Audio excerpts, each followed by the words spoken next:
Welcome one more day to Space and Harmony. It's still very early in the morning, around 8 o'clock, and the air is fresh. It has been raining a lot.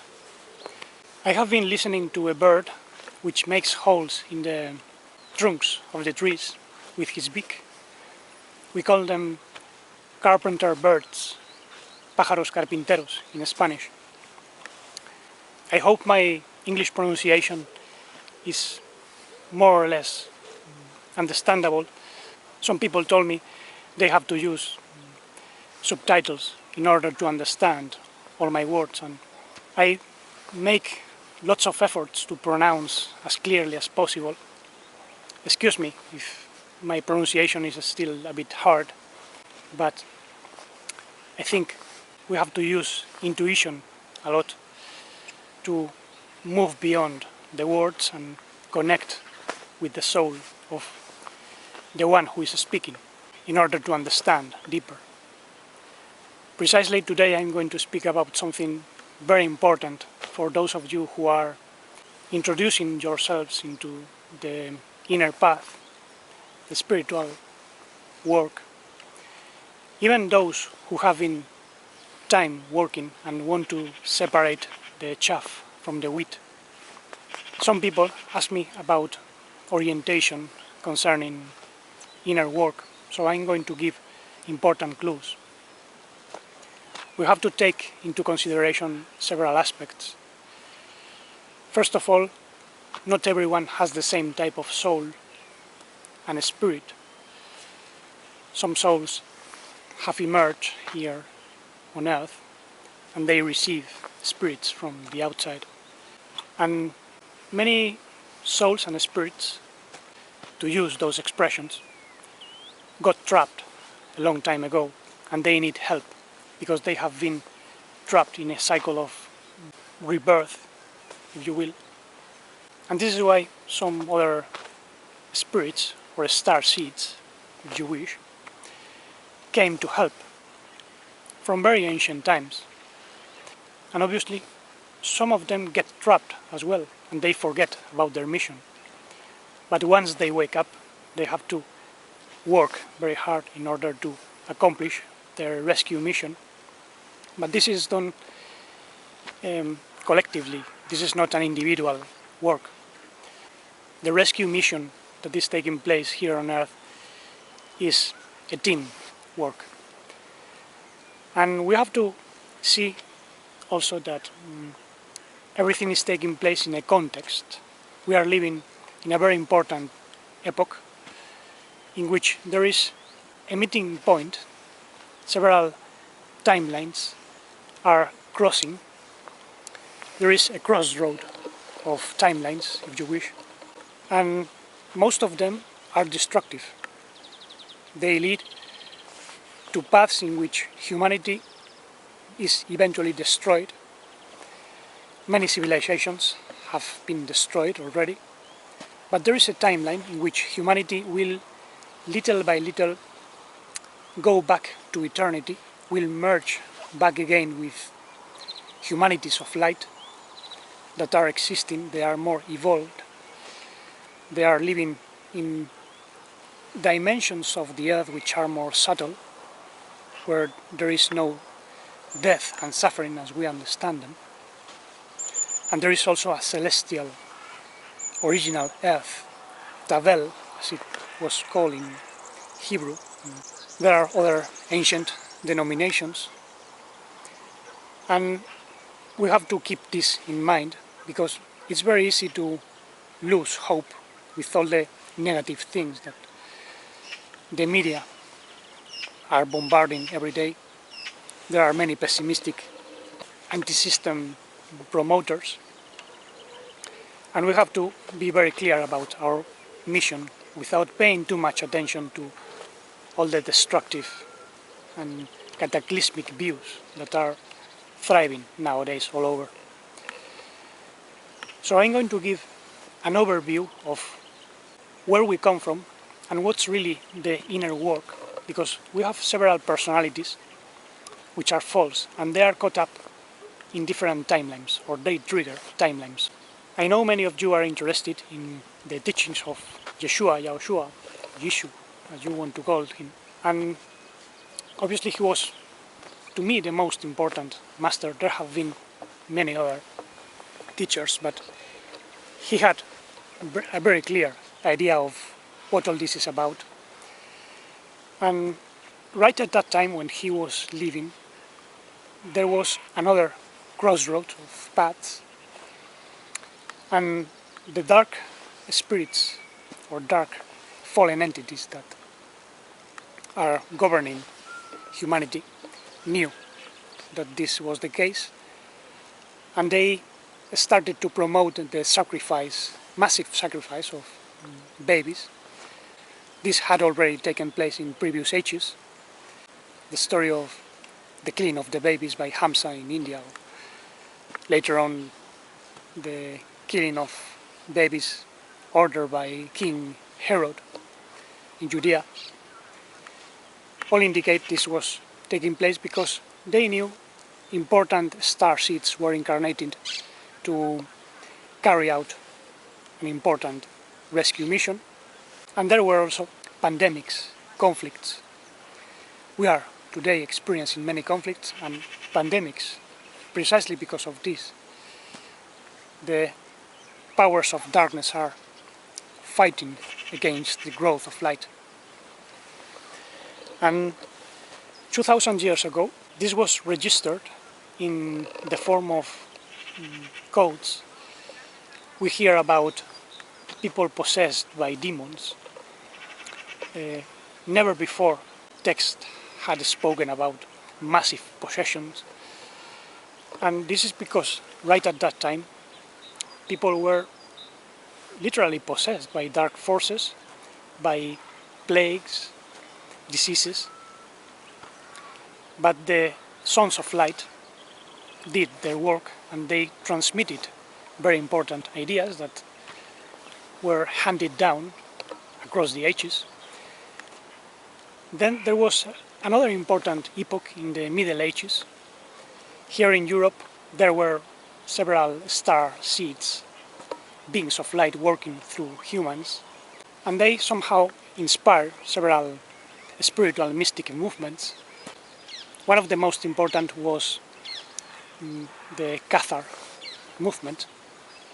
The Cathars were persecuted by the church eventually, and they were exterminated, literally. They were burned out at the stake. But this was not the end of the transmission of light, because many beings of light carried out their work in the shadows. Important ideas were transmitted. Curiously, in the year 1348, there was a massive plague of bubonic disease here in Europe. It was known as the Black Death. I already spoke about it in the video unveiling the coronaviruses. And notice, this is not a coincidence.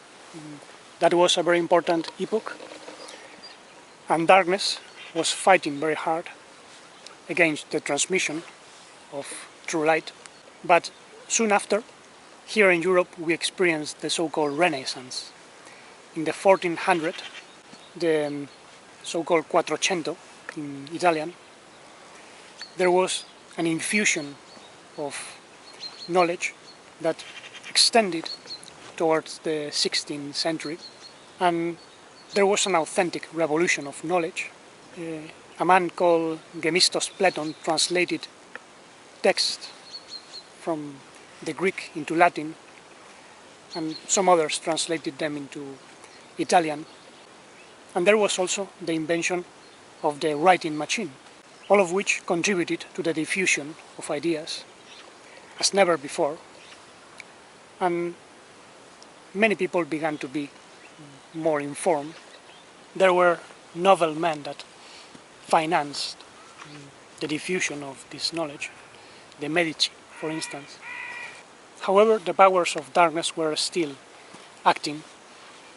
They burnt out many wise men. The most famous was probably Giordano Bruno. He was burnt at the stake in the year 1600. just because he said there are other planets inhabited by other beings and that the stars are intelligent beings. So the Roman Catholic Church could not stand those ideas, and they burned him alive. Amazingly enough, he didn't shout as he was being burned. An amazing man.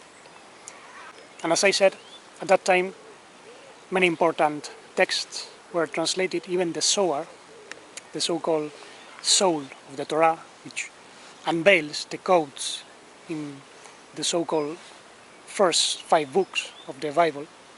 Even a pope allowed the publication of that book. And many of the ideas that came out of this diffusion were stolen by darkness, and they were used by men to fight against nature or make several inventions that originated the so-called first industrial revolution, which eventually led to a second industrial revolution in the 19th century.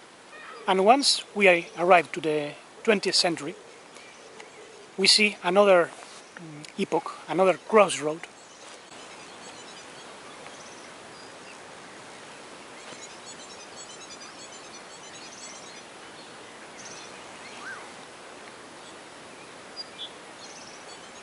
I'm listening to something very strange in a tree. I had never heard that sound before. It seems an electronic bird or something like that. Not that one, the other one. I love listening to birds. Sorry. As I was saying, in the 20th century, in the beginning of the 20th century, we have a very important crossing of timelines. And I'd say it was the year 1915 when an amazing infusion of light was brought into Europe by several star seeds, if you will, light workers. And this coincided with the First World War in 1914. And then when the First World War ended, we had the so-called, wrongly called Spanish influenza, because that pandemic in principle was originated in the United States and other parts, but it affected all over the world. And in my opinion, it was not just a biological virus. Pandemics have to do with psycho-bioenergetic conditions, lower vibrations. When humanity does not develop the spiritual senses, dark forces take over. They get attached to the energetic and astral bodies, and they cause many problems in the body. And the forces of darkness know this, so they try to promote wars, diseases, to stop the progression of light, consciousness, if you wish, and conscience as well, because divine conscience is in the end what tells us who we are, where we come from, what we have to do. Conscience contains the pure unconditional law of life, and so on. And if you don't mind, I'm going to have a little walk, even though the sun is getting a bit high and the image might get too bright sometimes, but in case it's too bright, I'll go back to the bushes. And as I was saying, around the 1915 and 1920s, there was an amazing infusion of light, but there were also dark magicians, sorcerers, which mix up many ideas in order to confuse. One of the darkest movements, I think it was Theosophy, originated by Madame Blavatsky, who was born in the 19th century. There were other confused people. Another dark magician was Aleister Crowley. But there were important messengers. One of them was Georg Ivanovich Gurdjieff. He brought a very ancient teaching of inner development. He called it esoteric Christianity. It came from prehistoric times, it was not a religion, but rather a system of inner development, which was present actually in many teachings. Actually, Gurdjieff was probably the most influential man in the 20th century. Many spiritual teachings derive from his ideas, but anyway, darkness played a hell of a good job, if I can use this expression. Don't forget, the Second World War took place and it ended in the 1945, and great ideas were mixed with lies. This originated the so-called New Age movement in the 60s, and understand that today we are also living a situation in which there are conflicts all over. There are many different types of pandemics, and all because the light is growing and the powers of darkness don't want humanity to wake up more. Humanity is not growing as it should, but especially because the powers of darkness are exerting a very dark influence by means of religion, politics, the culture in general. All is full of lies. People are completely asleep, and we cannot blame them, as many others do. They are hijacked. Their unconscious is completely hijacked by fallen spirits. And people seem too worried about carrying masks and cleaning up everything, but they don't take care of their heart and their minds and their body. This is why they fall into states of low vibration. As the Nazarene master said, it's not what comes from the outside what makes humans sick, but what comes out of the heart. That's what makes humans sick. And that's evil thoughts, evil emotions, the so-called fornications, which are all sorts of passions where there is attachment to matter. And this puts the human into a very low state of vibration, controlled by false personalities. And all these impulses are really caused by fallen spirits that take control from the unconscious of humanity, and they literally fragment the personality of the human being. Therefore, the basic inner work must take into consideration all these things. This is why the Gadarene demoniac said to the master, "My name is Legion, I am many. My name is many." Because a human being is many people. There are many personalities within which are false. So a spiritual work cannot be done isolated on our own, because we need the help from others. Even the master said, "Love each other as I have loved you." Love each other is not just love everyone. Most people don't understand this because they are not committed with inner evolution. They think love is random love, but this is not possible. True love is a love oriented towards inner growth, especially towards those who are working in the same direction to clean their heart and their mind. And now that we have a clear idea of the context in which inner work and the inner path is taking place, let's start considering the different elements of this inner work, which were expressed in allegorical terms in ancient times.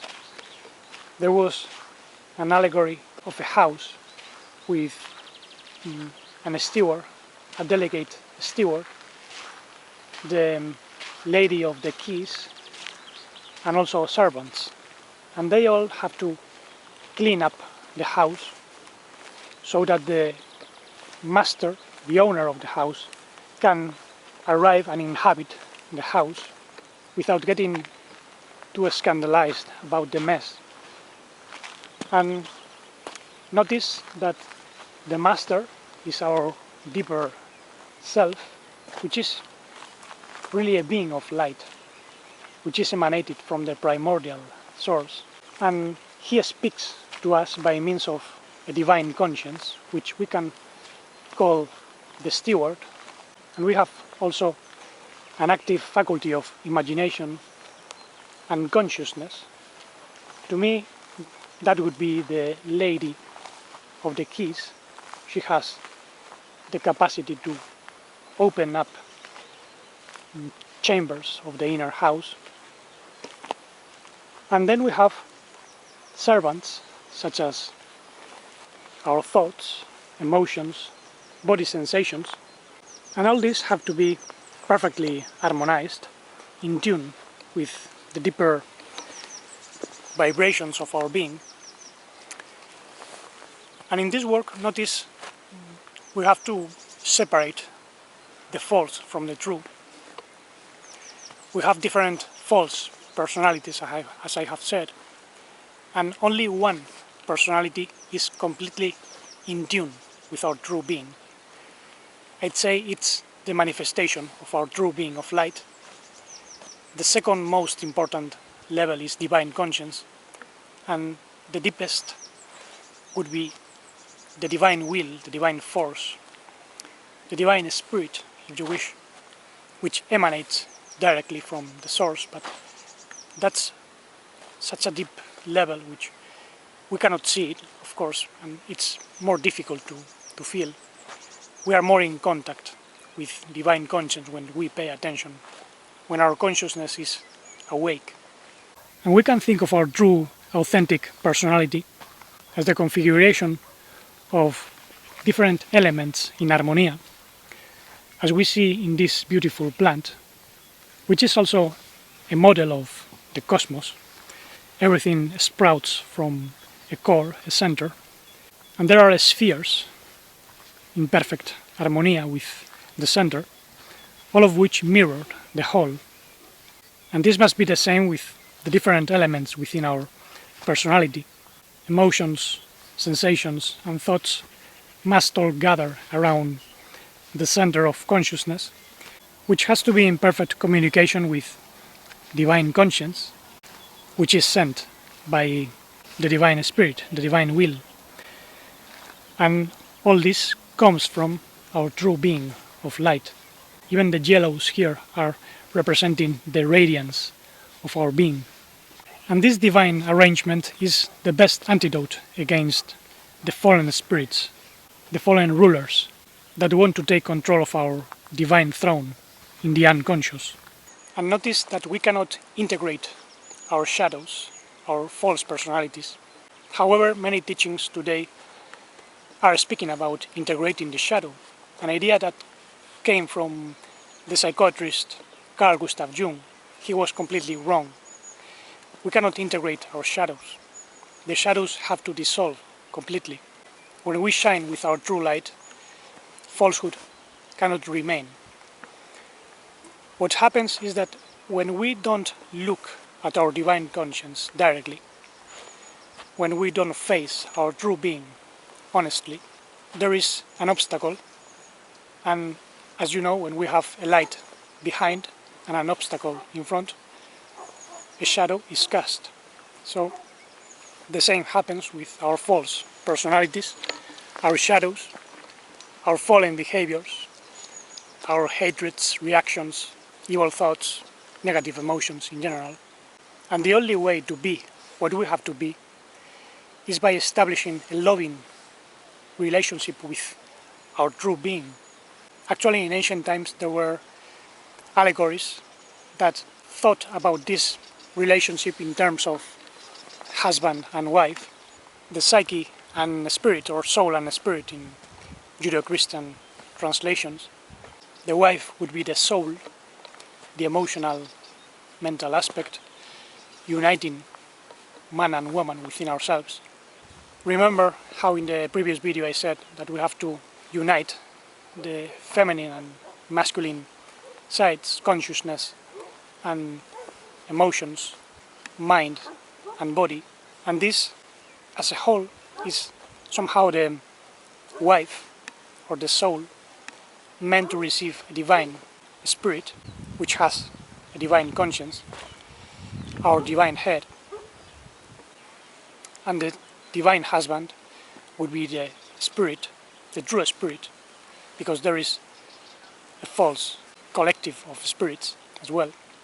That was expressed in the teaching of Adam and Hava, Adam and Eve, if you wish, which became separate because they did not listen to the divine head, the divine conscience. So they were expelled from the tree of life, which is the true DNA of light, and also the true reality, not only of humanity, but true reality as a whole. The whole cosmos can be considered as a tree of life, a neuronal cosmic system, and therefore a communication system. That's precisely why I prefer to speak about ways of communicating instead of saying meditation or just contemplation. Remember the video I made, Cosmocommunication, which I gave a way of approaching the cultivation of attention and consciousness in order to communicate deeply with our subconscious and unconscious levels, where true conscience is fully awake. And we have to establish a relation with our divine conscience. Before sleeping, I usually share impressions with my divine conscience. I tell about worries or questions that I have, and many times I receive answers in dreams, or even the following day maybe someone calls to me and confirms something that I was thinking. But this is a relationship. We have to communicate with our deepest layers of I amness. Anyway, for today I think it's enough. Thank you very much for listening. Remember, these videos are published in English and Spanish. The video in Spanish comes first, usually, and a day or 2 days later, the video in English. I leave down below a link to the second interview for the All Seeing One program, hosted by Macias, a young filmmaker from Los Angeles. In it I speak a bit further about divine I amness. You might find it interesting. It's a podcast, but it's published in his channel as well. And for now, blessings of unconditional love, pure and modified life, divine conscience, and blissful serenity.